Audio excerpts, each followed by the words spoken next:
Hello दोस्तों, मेरा नाम है अनुराग और हम आज बात करेंगे अपने बचपन के साथी कार्टून नेटवर्क की। जी हाँ, ये हमारा वही साथी है जिस पे Tom and Jerry, Scooby Dooby do, power puff girls मैं नहीं देखता था कसम से, द डार्क शो, ये सब देखकर बड़े हुए हैं। हमने उनको revenue 0 for 1992 then 500 million in 2000 पहुँचाया था। अब काफ़ी तगड़ी ग्रोथ थी, राइट? लेकिन इतनी ज़्यादा ग्रोथ सिर्फ 8 साल में कैसे? ऐसी कौन सी स्ट्रैटेजीज अपनाई थी उन्होंने जो वो इतने सक्सेसफुल रहे? और उसके बाद ये जितना ऊपर गए ना, उतना ही नीचे गिर गए। और ऐसा क्यों हुआ आखिरकार?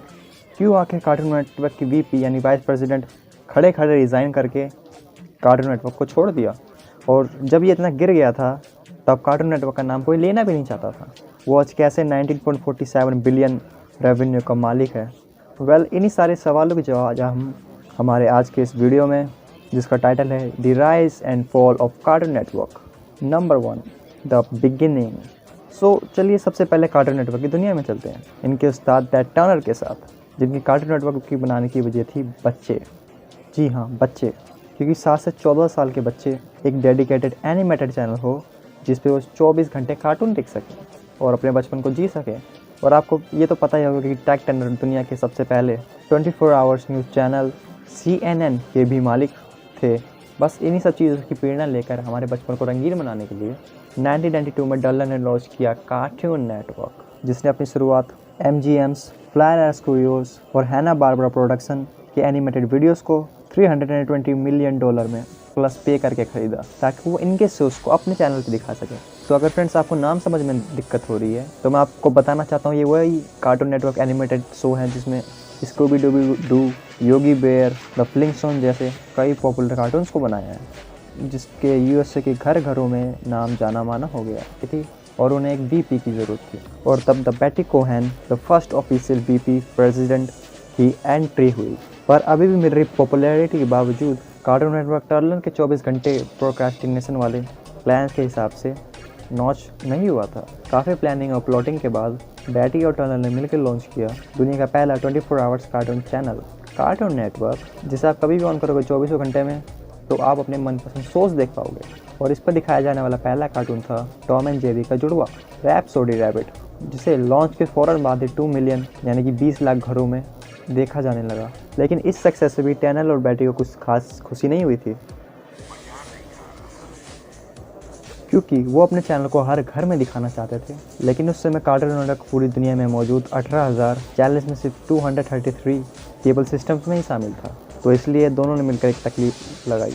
प्लान के मुताबिक उन्होंने कार्टून नेटवर्क को अपने ही बाकी के 2 नेटवर्क TNT और TBS के साथ मर्ज कर दिया, जिसकी वजह से TNT और TBS में से कोई सा भी न्यूज़ चैनल किसी घर में आता, उन्हें कार्टून नेटवर्क का वही सब्सक्रिप्शन ऑटोमेटिकली मिल जाता। मर्जर का यह कर्म करने के बाद आईफल खाने की बारी, और इस मर्जर के फलस्वरूप 1994 में कार्टून नेटवर्क ने द्वारा हिस्ट्री में एक record set cartoon network US का 5th मोस्ट पॉपुलर चैनल बन गया। हालांकि ये बात और है कि इतनी कामयाबी के बाद भी कार्टून नेटवर्क का ओनर सेटिस्फाई नहीं थे, क्योंकि वो अपने ऑडियंस को कुछ नया दिखाना चाहते थे, वही जो उन्हें पुराने रिपोर्टेड शो नहीं दिखाना चाहते थे। तो इसलिए उन्होंने अपने पहले सभी पुराने एक कार्टून को बंद कर दिया और फिर चैनल पर अपने ओरिजिनल कार्टून्स को दिखाना शुरू कर दिया, जिसकी शुरुआत हुई वोटा कार्टून पिन ऑफ एक शॉर्ट सीन टेक्सास लेबोरेटरी से, जो कि इतना फेमस कि आज तक 90s को लोगों को टेक्सास की जादुई लेबोरेटरी याद होगी।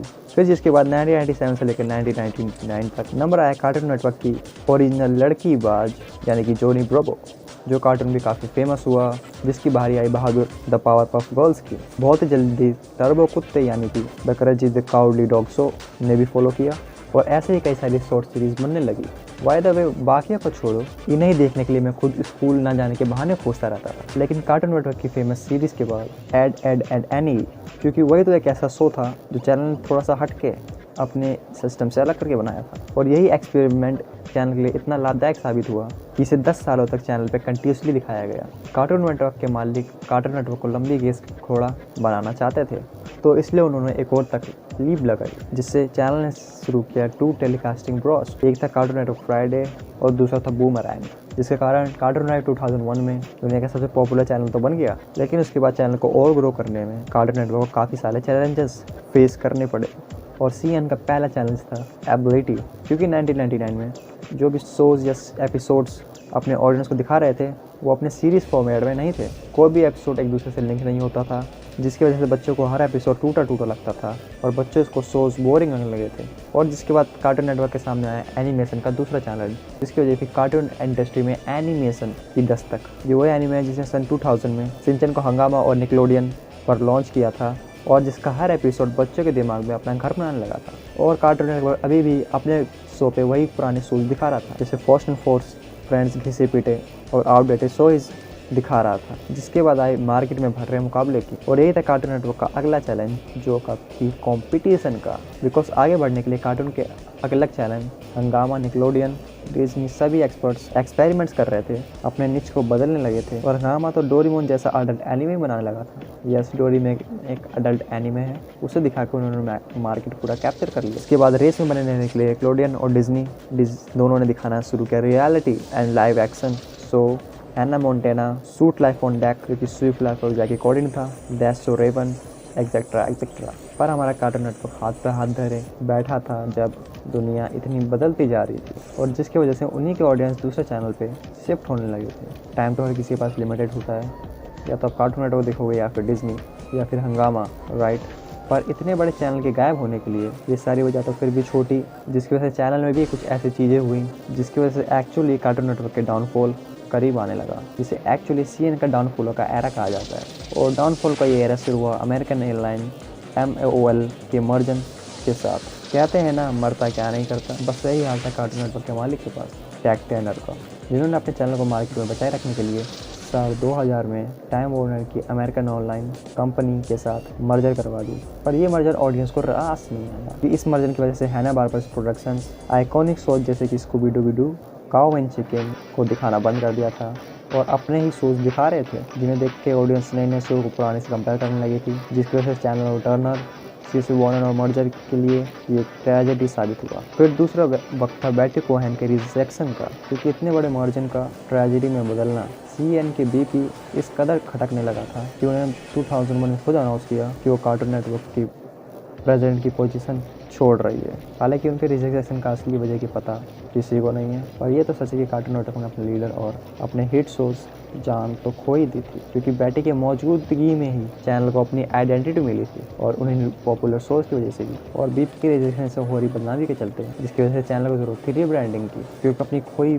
चाल को चैनल हर हाथ में वापस लाना चाहता था। इसलिए उन्होंने 2004 में कार्टून नेटवर्क की रीब्रांडिंग की, जिसमें सबसे पहले चैनल के लोगों को इस डिज़ाइन से बदल कर ये डिज़ाइन कर दिया गया, with of course a new slogan, this is cartoon network. आपकी जानकारी के ये भी बता दी, ये वही टाइम था जैसे लोगों में को तोड़ मरोड़ के और ऊपर नीचे करके अलग कर दिया गया था, ठीक वैसे ही चैनल से धीरे धीरे सभी पुराने शोज को भी बंद कर दिया गया। और सिर्फ यही नहीं, कार्टून नेटवर्क ने अपने पैर पर कुछ इस कदर कुल्हाड़ी मारी थी, जिसने अपने सबसे पॉपुलर शो एड और एडी को भी बंद कर दिया, जिन्हें व्यूअर्स आज तक चैनल का सबसे लोएस्ट पॉइंट मानते थे। लेकिन टर्नर अपने कार्टून नेटवर्क को लंबी रेस का घोड़ा बनाना चाहता था, इसलिए उन्होंने ऑडियंस को दिखाना शुरू किया लाइव एक्शन शोज। इसलिए तो कार्टून नेटवर्क ने अपने फोकस करा था कार्टून से हटाकर लाइव एक्शन शोज पर पुट कर दिया, और अपनी बाकी कंपेटिटर्स की तरह 2009 में नया प्रोग्राम सीएन रियल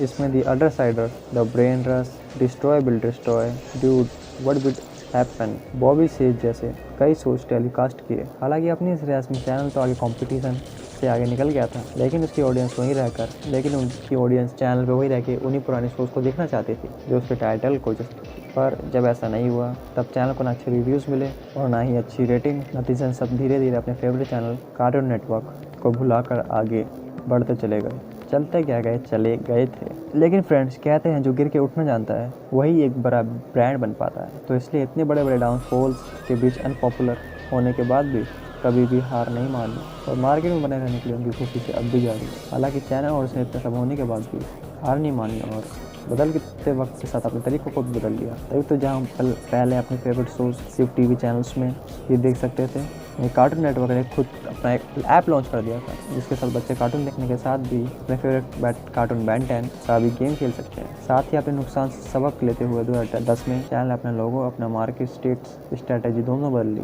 और अपने digital platform the power of worlds, Avatar, interactive marketing, game climbing को लॉन्च किया था, जिसको यूजर्स को अपनी फेवरेट द पावरफुल गर्ल्स के अवतार को ड्रॉ करने का और अपने कपड़े डिज़ाइन करने का था। ये कैंपेन इतना सक्सेसफुल हुआ कि सब एक हफ्ते में 12 मिलियन लोगों ने के अवतार को ड्रॉ किया था, जिसकी वजह से कार्टून नेटवर्क देखते ही देखते फिर से चर्चा में आने लगा। और तो और अपने ऑडियंस से जुड़े रहने के लिए कार्टून नेटवर्क ने पैंडेमिक के भी वक्त अपने अलग अलग कैरेक्टर्स को यूज़ करके इंग्लिश और हिंदी में rap song be clean be cool नाम से भी बनाया,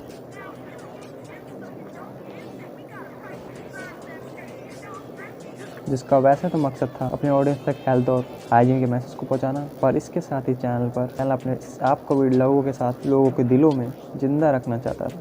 इसलिए उन्होंने नए ज़माने के नए तरीके को अपना कर ये सॉन्ग तैयार करवाया। और इन सब बातों से कुल मिलाकर ये पता चलता है जैसे कार्टून नेटवर्क ने $500 मिलियन सफलता से सीढ़ी चढ़ी, ठीक उसने ठीक फेलियर का मूवी देखा। जैसे लोग अपने बचपन के साथ ही कार्टून नेटवर्क का जिक्र कहीं नहीं कर पा रहे, पर ये टेक टर्नर के रगों में दौड़ने वाली बिजनेसमैन का खून था, जिससे उन्होंने कभी हार नहीं मनवाई। इसलिए तो कार्टून नेटवर्क ने वार्नर मीडिया के साथ हाथों में हाथ मिलाकर वो मुकाम हासिल कर दिया जिस पे वो आज खड़े हैं। बेसिकली कार्टून नेटवर्क अपने बाकी चैनल के साथ $19.47 बिलियन यानी कि 14 लाख करोड़ की वैल्यू पे खड़ा है। और इसकी वजह थी नए ज़माने के नए तरीके, टीवी सेट के फ़ोन टैच वाले मॉडर्न सलीके और सही मार्केटिंग स्ट्रैटेजी। अब फ्रेंड्स, आप मुझे बताना क्या लगता है आपको, इन सलीकों की मदद से कार्टून नेटवर्क आगे मार्केट में टिक पाएगा या जल्द ही उसका डामाडोल हो जाएगा? कमेंट सेक्शन में ज़रूर बताना। और अगर टेक टर्नर हो हमारे cartoon network ups and downs की कहानी आपको अच्छी लगी, इनसे कुछ सीखने को मिला, तो एक लाइक ज़रूर ठोकना।